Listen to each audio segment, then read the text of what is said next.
First of all, your chief concerns for the Rohingya people now. How desperate is the situation?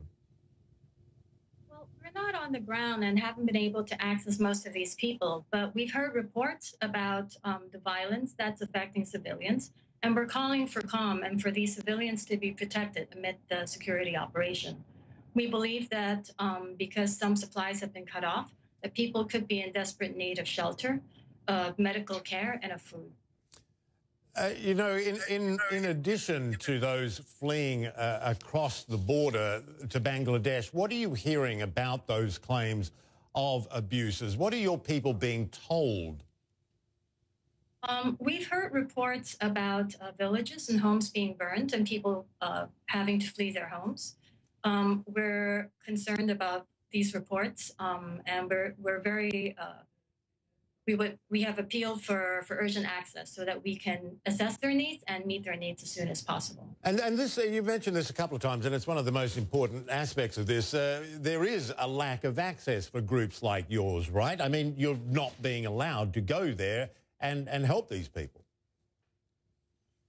We've been appealing for that access, and we would like to see access to some of the estimated 30,000 internally displaced people in Rakhine State, and also to be able to assist any new arrivals in Bangladesh.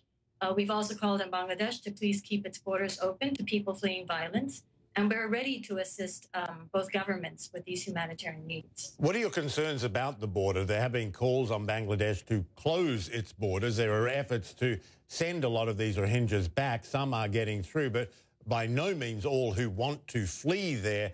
What sort of pressure can you put on Bangladesh? What should Bangladesh's role be in a humanitarian sense?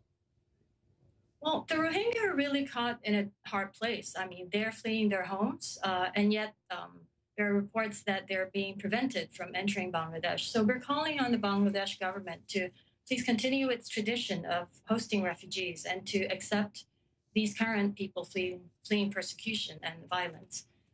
And again, assuring them that we, the international community, will be there to assist them as needed.